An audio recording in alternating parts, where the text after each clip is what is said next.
So let me begin with a little bit of an apology that I technically have covered this already, and I think I did a pretty thorough job.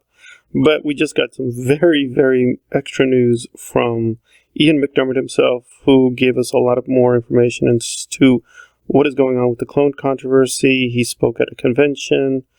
Again, I'm not going to put off actually playing the little audio clip of what he said. We're going to get to that right away. I just want to do the setup real quick with Rise of Skywalker. Whereas, at least to what I count, is that there seem to be three kind of mutually exclusive explanations to what happened to Palpatine. There's the visual dictionary explanation, which is the occult. We have the novelization, which just says it's a biological thing. He's a clone. And the film, as far as I understand it, gave no explanation. So we really have three different explanations to how Palpatine came back. So it's a little confusing. And I'm going to let Ian speak immediately. We're going to comment on it and get into the controversy and what it means for the fans and Star Wars moving forward. The cloning thing there. The cloning thing. Yes. Well, of course, there were all sorts of explanations for why I might return. But it's interesting, there was, I think I can reveal something. At one point, the script had the line in that first scene with Adam, when he says, "You're a clone." And I said in that original script, which is no longer with us, more than a clone, less than a man, which seemed to me to sum him up, really, because we knew that, well, the camera has already snaked past the clone tank, in which there are various versions of Snoke that you probably noticed. Spin it back and have a look. Well, you can't yet, can you? But you'll be able to once it's on Disney Plus. I think not too far. All right, so we've heard Ian speak, so let's get right to the controversy. What's the big deal? Now, for one thing, and this is big, we do now finally have official confirmation of some of the cutscenes. The only official thing I knew that was definitely cut were the Rose scenes, because some of the photos were leaked of what was supposed to be her scenes with Rey, but those were cut. And Kelly talked about this with Entertainment Weekly. So we've gotten a little bit of confirmation of the cutscenes, but things with like Kylo, with Matt Smith, with Anakin, things like that, that's all been very speculative. The only thing I could find was the thing about the art book with Kylo meeting a different creature at the very beginning of Rise of Skywalker. But now Ian is really adding something more, so now, yeah, it's completely official. They definitely have a ton of cutscenes, a ton of cut footage, which they definitely filmed, but they are not releasing. And also in that interview, and I can go back to it, he seems to imply that he definitely did do an Anakin scene, but he doesn't confirm that either. So, but definitely this has been confirmed. He did do something with Kylo, with Adam Driver. Adam Driver asks, "Are you a clone, or you are a clone?" And Ian responds, "More than a clone, less than a man," and so on and so forth. Now, what's interesting is he's actually defending JJ a lot. So let me be very clear. He is not at all criticizing the film, at all. In fact, he's very happy to do the film, what he did in the film, and he actually thought JJ's method of constantly taking things out, adding new things, he really liked it. He would have liked to keep the scene, but ultimately it was not his decision. And again, so they did film it, and he thought it was fine, but for whatever reason, they decided not to go with it. The problem we have, though, is that we now have really three mutually different explanations. The film, as far as I know, only implies he's a clone, and even then, it also seems to imply this is the original Palpatine.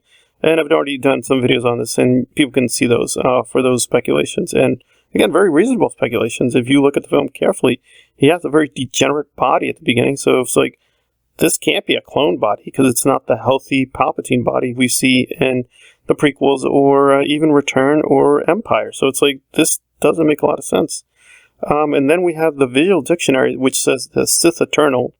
The Sith Eternal are those loyalists we see chanting in the background. We see a little of their faces here and there, but they're basically in the background doing a lot of chanting and supporting Palpatine. The Sith Eternal, according to the visual dictionary, raised up Palpatine through occult and technological means. So essentially, I guess they picked up his body or parts of his body and did a lot of chanting, as well as a lot of, maybe a little bit of cloning. And that's how they brought Palpatine back. So from what we gather, he could have been not a clone, but just this weird, demonic, resurrected zombie. And now the novelization comes out and it says, oh no, it's purely biological. He is 100% clone, and Kylo senses he's a clone, and he means by clone just a biological clone, not some weird zombie Frankenstein hybrid. So yeah, we do have like 3 different explanations for how Palpatine came back. And we can draw a lot of conclusions from that. The most obvious is that they never had a final script. Usually with the novelizations, they have a completed script. They give it over to the writer, and the writer just fills in more details. That's what happened with Last Jedi. That's what happened with Force Awakens. The official novelizations up until now have been based basically on the script, and this one seems to be a little dodgy, which suggests that either they did have a complete script, but the writer was told explicitly, do not use all of it, only use these parts, or more likely, which we've been speculating, which is that the scripts changed a lot, and they just never nailed down finally what they were going to do with Palpatine, and decided to just be murky about it and say, okay, we're not going to really explain anything in the film. We'll tell you more of the novelization. But the visual dictionary, which was released a few weeks after the film, gives another explanation, which again suggests that they still, right up until the release of the film, really never finally decided, well, is he a clone? Or is he demonic? Is he a zombie? Is this the original body? You can easily imagine they had alternative scenes, alternative endings, and they just didn't want to give a final definitive answer. And I think it is very illegitimate to kind of force people to pay for this extra media.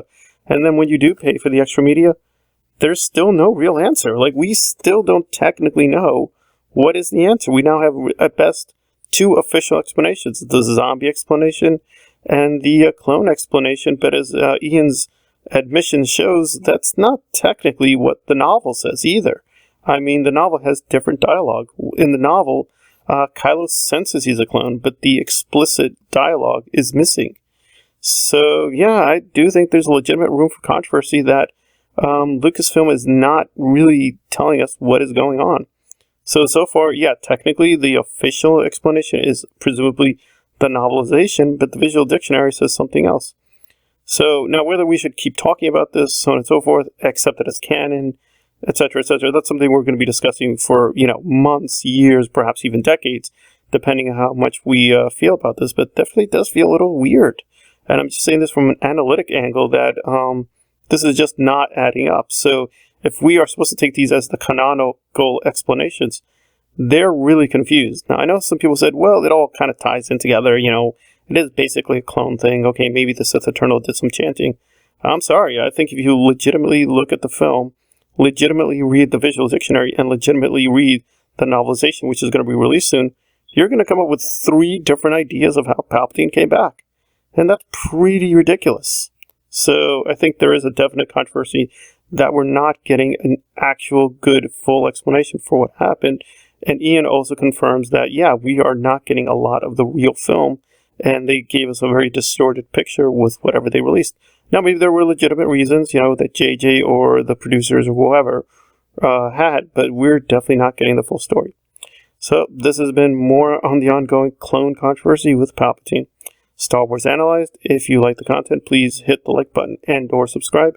Star Wars Analyzed on the ongoing clone controversy with Palpatine. Thanks a lot to Insert Coin, and I gotta thank Star Wars Theory for alerting me to the video. But again, a lot of this has also been my own research. So thank you very much. This has been Star Wars Analyzed. Thanks for listening.